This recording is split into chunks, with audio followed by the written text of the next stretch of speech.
मुंबईला लागून असणाऱ्या नालासोपाऱ्यामध्ये पेल्हार पोलीस ठाण्याच्या हद्दीत रशीद कंपाऊंड मध्ये एक ड्रग्सची फॅक्टरी सापडलेली आहे आणि या फॅक्टरीमध्ये करोडोंचं जे ड्रग्स आहे हे बनवण्यात येत होतं। या ठिकाणी हे जे ड्रग्सची कारवाई सुरू आहे। मुंबईचे चेंबूरचे युनिट 6 ने ही कारवाई केलेली आपण पाहू शकता। ही कारवाई अजूनही सुरू आहे।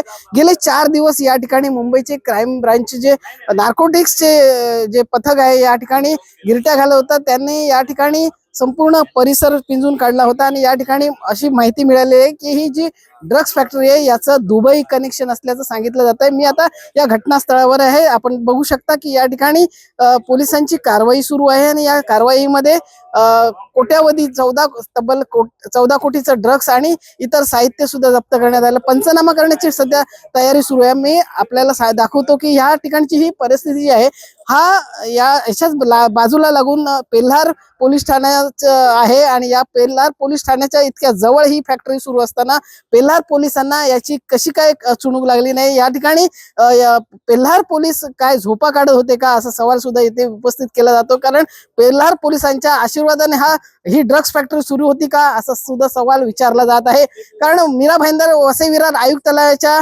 ही फॅक्टरी आहे। कारण यापूर्वी सुद्धा एक असंच कनेक्शन आलेलं होतं की मीरा भाईंदरचा पोलीस होता आणि त्यांनी ड्रग्सची फॅक्टरी जी आहे आपल्या गावी सुरू केली होती। यामध्ये सुद्धा काही पोलीस अधिकारी सामील आहेत का असं सुद्धा संशय व्यक्त केला जाते आणि पोलिसांच्या सहकार्याशिवाय ही अशी फॅक्टरी चालू शकते का असा सुद्धा सवाल येथील नागरिक विचारत आहे। कारण हे तरुणाईले बर्बाद करणारे हे ड्रग्स नेस्तनाबूत केले पाहिजे अशी मागणी या ठिकाणी केली जात आहे आणि या ठिकाणी अशा ड्रग्स माफियांवर कडक कारवाई व्हावी अशी मागणी केली जात आहे।